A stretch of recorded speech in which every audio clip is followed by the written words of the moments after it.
हमारी संस्कृति, हमारे संस्कार सदा रहें हमारे साथ। सब्सक्राइब करें तिलक। भगवान राम की जन्मस्थली अयोध्या में सहस्त्र चंडी और दिव्य रुद्र होम महायज्ञ का आयोजन किया जा रहा है। आइए इस महायज्ञ का हिस्सा बने।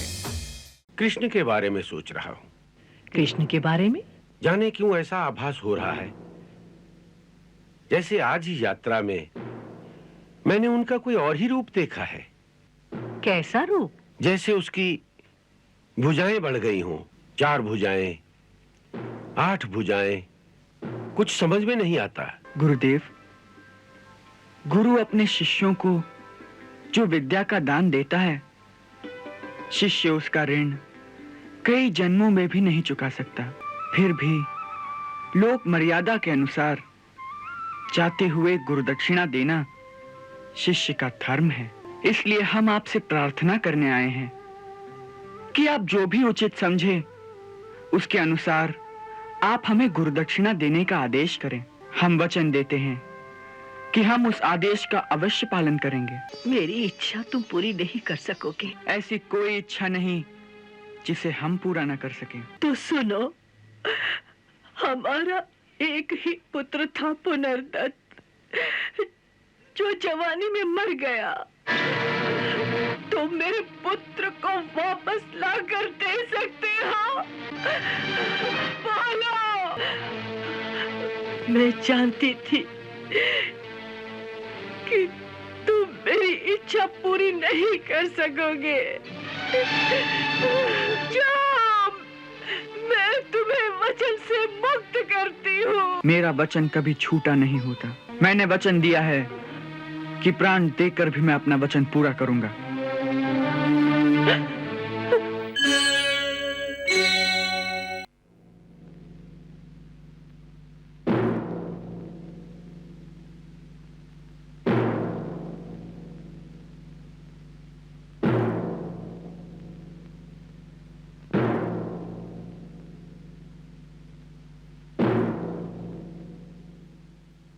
बहुत गहरी सोच में लगते हैं।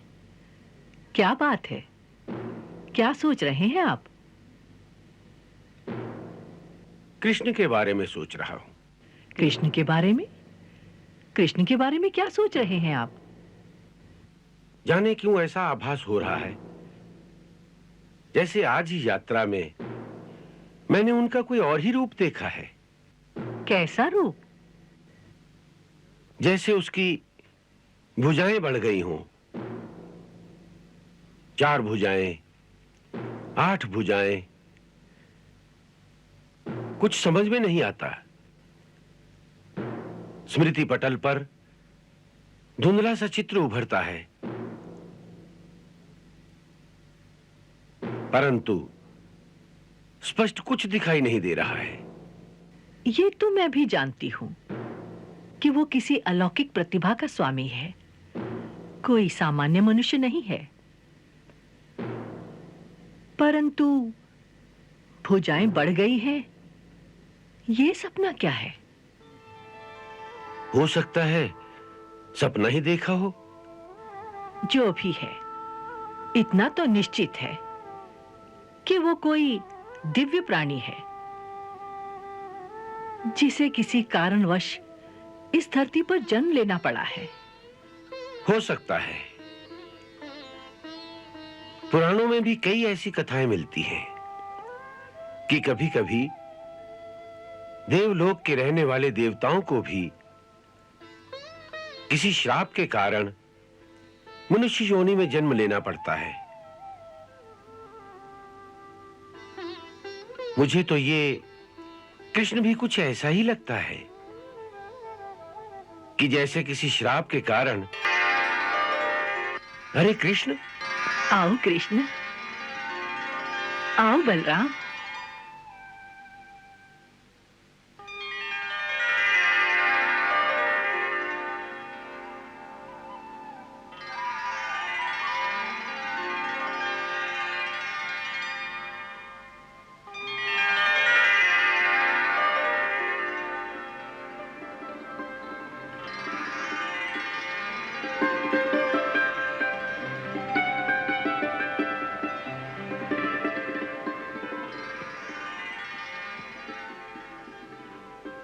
गुरुदेव, गुरु अपने शिष्यों को जो विद्या का दान देता है, शिष्य उसका ऋण कई जन्मों में भी नहीं चुका सकता।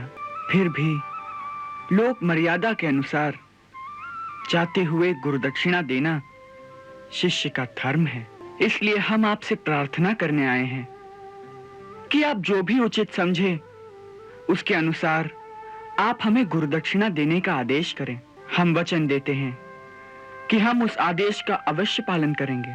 मेरा ऐसा मत है कि जो गुरु किसी दक्षिणा के लालच में विद्या प्रदान करता है, वास्तव में वो गुरु कहलाने का अधिकारी नहीं है। वो तो एक निम्न कोटि का व्यापारी है। ऐसे गुरु की शिक्षा में ब्रह्म ज्ञान का तेज कैसे हो सकता है? फिर भी तुम्हें आचार्य ऋण के भार से मुक्त करने के लिए मैं तुमसे गुरु दक्षिणा के रूप में एक वचन मांगता हूं। आज्ञा गुरुदेव। मुझे वचन दो, जो विद्या मैंने तुम्हें सिखाई है उसका जन कल्याण के लिए सदुपयोग करोगे, और जो शक्तियां तुम्हें प्रदान की हैं उनका उपयोग किसी को पीड़ा देने के लिए, दुख देने के लिए या किसी के साथ अन्याय करने के लिए नहीं करोगे। हां, बल्कि उनका उपयोग किसी दुखी और अन्याय से पीड़ित प्राणी की सहायता के लिए अवश्य करोगे। गुरुदेव, हम वचन देते हैं कि हम जीवन भर आपकी इस आज्ञा का पालन करेंगे। इतने दिनों आपने हमें अपनी ममता के आंचल की छाया में आश्रय दिया, इतना स्नेह दिया कि हम अपने घर को भूल गए। इस उपकार का बोझ तो इस जीवन में नहीं चुकाया जा सकता। फिर भी यदि आपकी कोई इच्छा हो जिसे हम पूरा कर सकें, तो हम इसे अपना अहोभाग्य समझेंगे।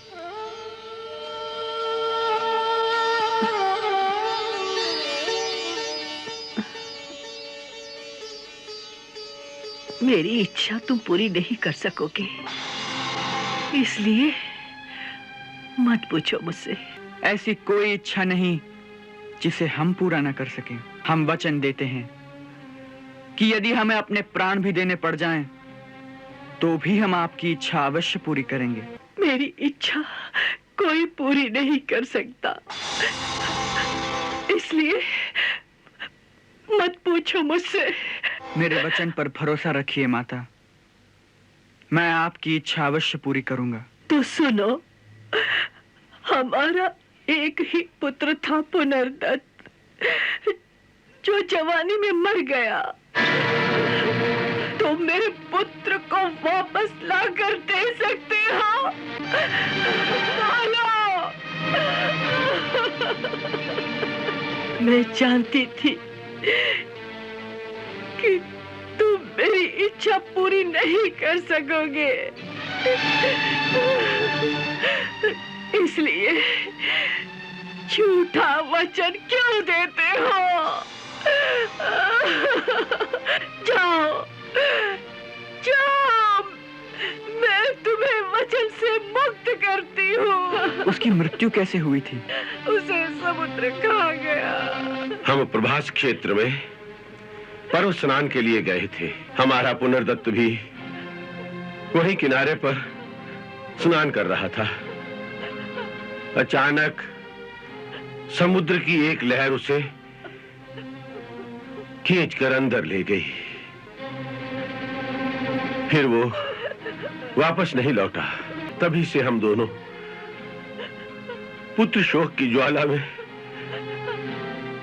चुपचाप यूं ही जल रहे हैं। मेरा तो कुल ही नष्ट हो गया है। परंतु इस बात का निश्चय आपने कैसे कर लिया कि पुनर्दत्त की मृत्यु हो गई है?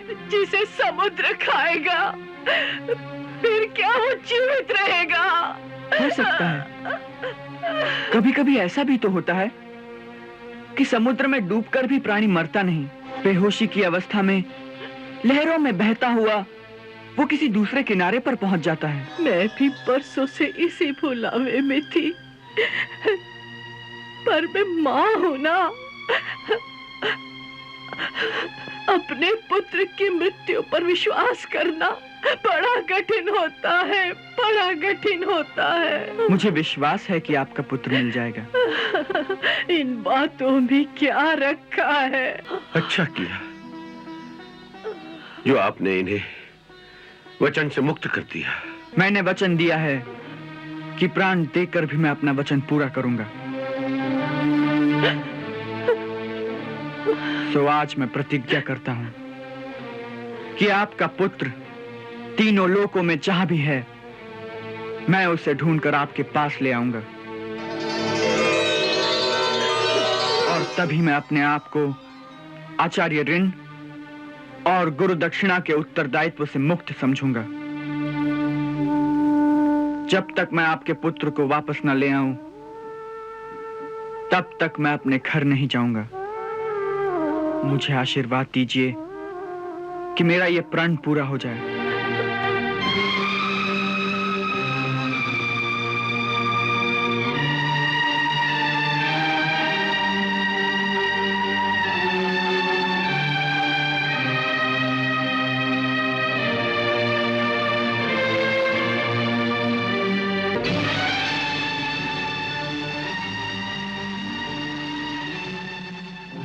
हे जगतपति, हे त्रिलोकीनाथ, मेरे तट पर स्वयं पधार कर आपने मुझे दर्शन देने की कृपा की, इसके लिए कोटिशः धन्यवाद। हे रत्नाकर, हमारे गुरु महात्मा सांदीपनि का पुत्र पुनर्दत्त तुम्हारे इस प्रभास क्षेत्र में पर्व स्नान के लिए आया था। यहां से तुम्हारी लहरें उसे बहाकर ले गई। हमारी आज्ञा है कि पुनर्दत्त जहां भी है, उसे तत्काल लाकर हमें वापस कर दो। प्रभु, पुनर्दत्त मेरे पास नहीं है। तो फिर कहां है? मेरी गहराइयों में पांचजन्य नाम का एक महान राक्षस रहता है। यह उसी महादैत्य का काम हो सकता है, क्योंकि वो प्रायः तट पर स्नान करने वालों को खींचकर समुद्र में ले जाता है और उन्हें खा जाता है। पुनर्दत्त को भी वही खा गया होगा। वो महादैत्य इस समय कहां है? इस समय वो समुद्र तल पर पड़े हुए एक छोटे से शंख के अंदर छिपकर विश्राम कर रहा है। तो चलो, मुझे वहां तक ले चलो। ठहरो दो भैया, मैं भी साथ चलता हूं।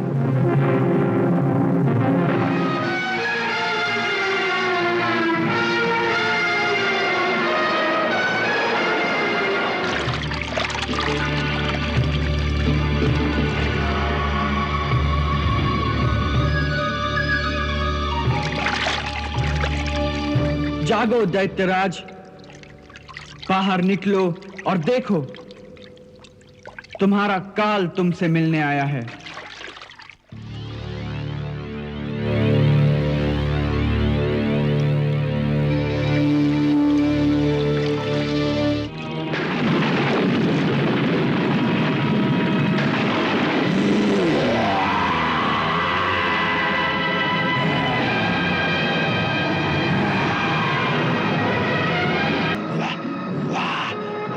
कोमल भोजन खाने को मिलेगा।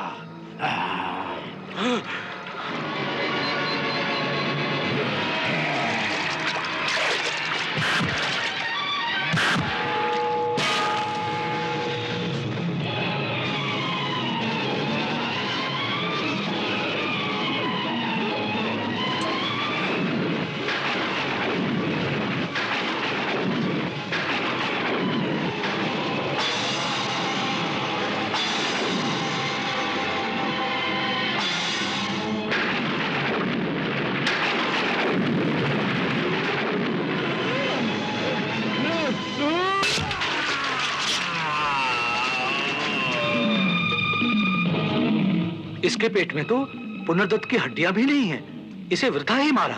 वृथा नहीं, वास्तव में इसके उद्धार का समय आ गया था। तो फिर अब क्या? अब यमराज की राजधानी संयमनी में चलते हैं, वही पुनर्दत्त को ढूंढ सकते हैं। चलो। दाऊ भैया, ये शंख कितना सुंदर है। देखें इसकी ध्वनि कैसी है। हाँ,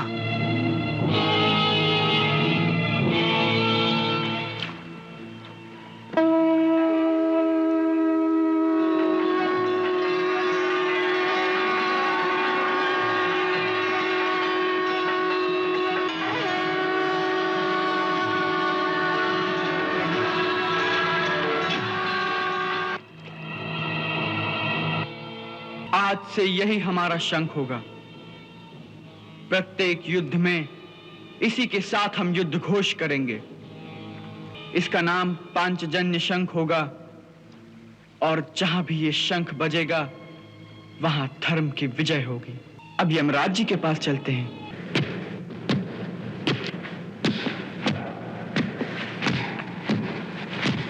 ये किसके पदचाप की ध्वनि है चित्रगुप्त? ऐसा कौन है जिसके बढ़ते हुए चरणों की धमक से यमपुरी की धरती भी कंपायमान हो रही है? हे यमराज, इस क्षण में तो किसी भी प्राणी के आने का कोई उल्लेख नहीं है मेरे खाते में। इसलिए प्रभु, जो आ रहा है वो मृत्युलोक का प्राणी नहीं हो सकता, कोई और ही है। और कौन? असुर या सुर? मैं नहीं जानता भगवान। ठहरो! कौन हो तुम? जो यमदूत तुम्हें यहां लाया है वो कहां है? हमें कोई यमदूत नहीं लाया, हम स्वयं आए हैं। ये कैसे हो सकता है? कोई प्राणी अपने जीवित शरीर के साथ यहां तक नहीं पहुंच सकता। केवल मरने के पश्चात ही जीवों को यहां लाया जाता है। परंतु हम तो कभी मरते ही नहीं, इसीलिए ऐसे ही आना पड़ा। हम तो यमराज जी के दर्शन करने आए हैं। अरे भोले बालकों, तुम समझते क्यों नहीं? इस पार्थिव शरीर के साथ भगवान यमराज के दर्शन नहीं हो सकते। केवल मरने के बाद ही जीवों को उनके दर्शन होते हैं। यदि मरने के पश्चात ही उनके दर्शन हो सकते हैं तो भैया हमें मार ही डालो। हर प्राणी की मृत्यु का समय निश्चित होता है और जब वो निश्चित समय आता है तभी काल भगवान की आज्ञा से यमदूत उस प्राणी के प्राण हर लेते हैं। इससे पहले तो यमदूत भी उसे नहीं मार सकते। यदि हम अंदर नहीं जा सकते तो यमराज जी से कहो कि वे ही बाहर आ जाएं। कैसी असंभव बातें कर रहे हो? उन्हें कैसे बुला सकते हैं? तो आप नहीं बुला सकते उन्हें? नहीं।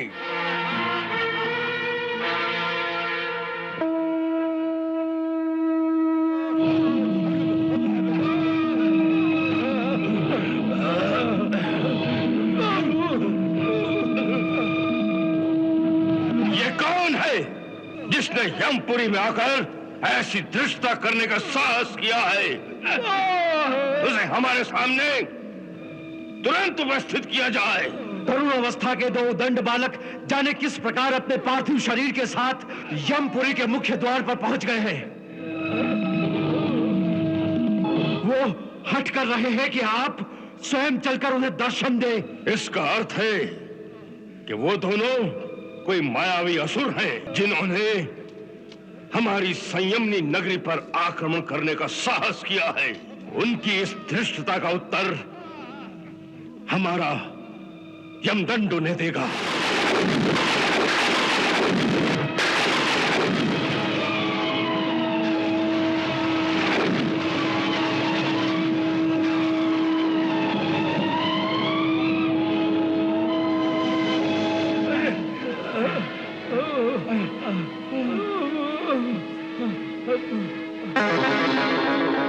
यमदंड को शक्तिहीन कर दे। तीनों लोक में ऐसा कौन है? उसे तो स्वयं चलकर देखना पड़ेगा।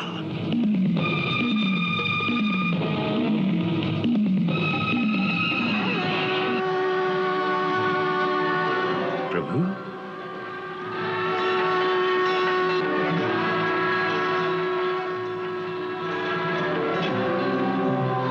त्रिलोकपति, हे जगत पिता, अपने दास की भूल को क्षमा करके इस अकिंचन का नमन स्वीकार करें। इस दास के लिए क्या आज्ञा है प्रभु? हम महामुनि सांदीपनि के पुत्र पुनर्दत्त को आपसे वापस मांगने आए हैं। अपने कर्मानुसार वो इस समय जिस लोक में जहां भी हो उसे लाकर हमें दे दो, यही हमारी आज्ञा है। हे सर्वशक्तिमान, हमारे पास सभी प्राणी जीवात्मा के ही रूप में आते हैं। मैं उन्हें उसी रूप में वापस कर सकता हूं, परंतु उन्हें पार्थिव शरीर प्रदान करने की शक्ति मुझ में नहीं है प्रभु। उसकी चिंता तुम न करो, तुम हमें वो जीवात्मा ही लौटा दो। जो आज्ञा प्रभु।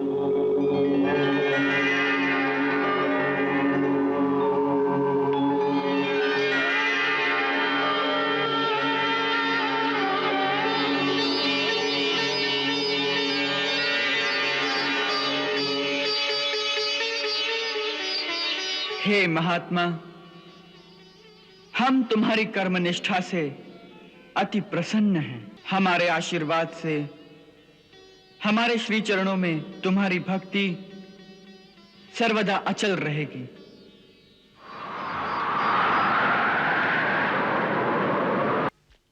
गुरु माता, गुरु माता, गुरु माता। क्या है सुदामा? गुरु माता, कृष्ण आ गया है। कृष्ण आ गया है? हाँ गुरु माता, उसके साथ आपका पुत्र पुनर्दत्त भी आ गया है। क्या मेरा पुनर्दत्त आ गया है? क्या? पुनर्दत्त आ गया है? हाँ गुरुदेव, कृष्ण और बलराम के साथ आपका पुत्र भी आया है। वो देखिए।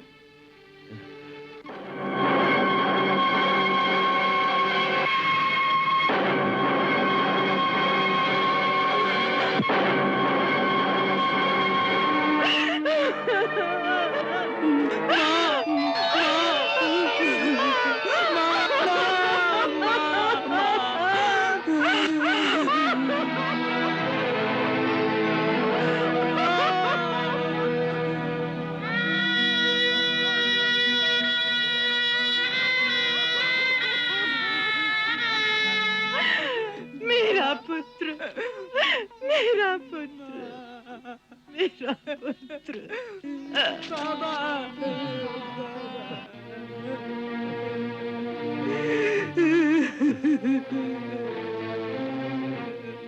पुनर्दत्त, बाबा, पुनर्दत्त।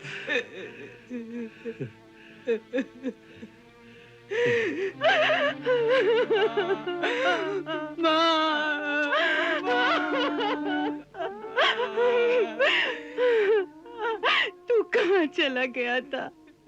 कहाँ चला गया था तू? तू कहाँ चला गया था? माँ, स्नान करते करते मेरा पैर फिसल गया और मैं समुद्र की लहरों में बह गया था। फिर क्या हुआ? तू कैसे बच गया? मुझे कुछ याद नहीं रहा। शायद मैं बेहोश हो गया था। फिर मैं लहरों में बहते बहते कहाँ पहुंच गया, मुझे कुछ याद नहीं। जब होश आया तो इन दोनों को देखा। ये लोग मुझे कुछ औषधि पिला रहे थे। इन्होंने कहा तुम्हारे माता पिता नहीं, तुम्हें ढूंढने के लिए हमें भेजा। गुरु माता, इसे याद कैसे आती? गुरु माता, इसकी तो स्मृति ही खो गई थी। क्या स्मृति खो गई थी? हाँ, कई बार ऐसा होता है कि अचानक मन को कोई झटका सा लगे तो मनुष्य की स्मृति ही खो जाती है। इसके साथ भी यही हुआ होगा। अकस्मात डूबने के भय से या फिर समुद्र में किसी पत्थर से सिर टकराने से इसकी स्मृति ही खो गई होगी। पर तुम लोगों को ये कैसे मिला? मैंने कहा था ना कि ये डूबा नहीं होगा, किसी किनारे जा लगा होगा। इसी विश्वास के सहारे हम दोनों समुद्र के किनारे किनारे बसे नगरों में घूम घूम कर इसे ढूंढते रहे। वहीं एक नगर में ये मिल गया। एक काला सा आदमी था जिसके पास एक काला भैंसा था। उसी के आंगन में ये रहता था। हमें कुछ संदेह हुआ कि वो काला ये गोरा, तो हमने उससे पूछा कि ये लड़का तुम्हारा कौन है। उसने कहा ये मेरा कोई नहीं, बेचारा कहीं खो गया है और इसे अपना पिछला जीवन कुछ याद नहीं। तब हमने एक वैद्यराज से इसकी चिकित्सा कराई और उसकी औषधि से धीरे धीरे इसके स्मृति पटल खुलते गए। जब इसे पूरी तरह होश आया तो इसने आपका नाम बताया। बस हम इसे अपने साथ ले आए। कृष्ण वत्स, मैं नहीं जानती कि तुम्हारे उपकार का बदला कितने जन्मों में चुका पाऊंगी, परंतु तुमने मुझे नया जीवन दिया है। उसके बदले में एक ब्राह्मण स्त्री सिवाय आशीर्वाद के तुम्हें और क्या दे सकती है। आज मैं तुम्हें आशीर्वाद देती हूँ कि जब तक तुम्हारी माता जीवित रहे तब तक तुम्हारा और तुम्हारी माता का ऐसा विछोह कभी ना हो जैसा कि मेरा और पुनर्दत्त का हुआ। गुरु माता, देना ही है तो कोई और आशीर्वाद दो। ये आशीर्वाद मुझे नहीं फलेगा माता। क्यों? क्या तुम्हारी माता जीवित नहीं है? हैं, बल्कि एक नहीं दो माताएं जीवित हैं। क्या? दो माताएं? हाँ गुरु माता, एक ने मुझे जन्म दिया और दूसरी ने अब तक मुझे पाला। मेरे लिए तो दोनों ही मेरी माताएं हैं। इसलिए एक के पास रहता हूं तो दूसरी से बिछोह हो जाता है और दूसरी के पास रहता हूं तो पहली से बिछोह हो जाता है। इसीलिए मैंने कहा कि कोई और आशीर्वाद दो माता। अच्छा तो सुनो, यदि मैंने जीवन भर एकाग्रचित होकर अनन्य भाव से अपने पति की सेवा की है तो आज मैं अपनी पति भक्ति का सारा फल तुम्हें प्रदान करती हूँ और यह आशीर्वाद देती हूँ कि जिस प्रकार तुमने मेरा दुख दूर किया है उसी प्रकार सारे संसार के दुखियों का दुख दूर करने की शक्ति भगवान तुम्हें प्रदान करे, जिससे ये सारा संसार तुम्हारी पूजा करे और तुम्हारी जय जयकार करे और तुम्हारी जय जयकार करे वत्स।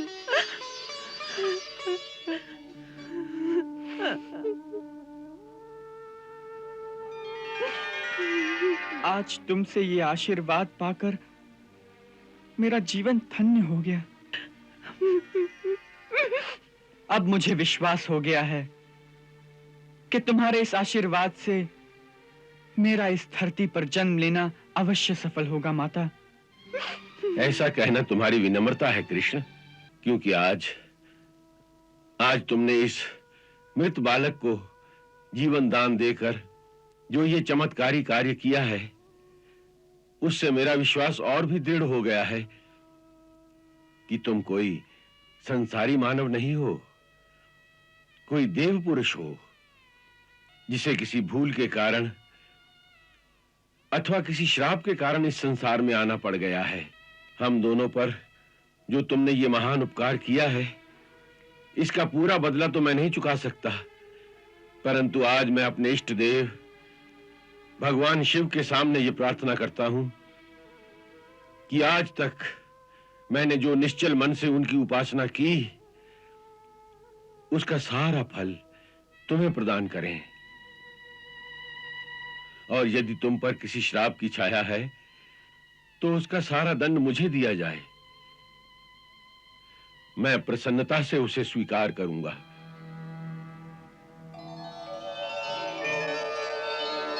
गुरुदेव, इतनी उदारता एक पिता अथवा एक गुरु में ही हो सकती है, इसीलिए दोनों एक समान हैं। ऐसे उदार गुरु का शिष्य होना मेरे इस जीवन की सबसे बड़ी उपलब्धि रहेगी गुरुदेव, सबसे बड़ी उपलब्धि रहेगी।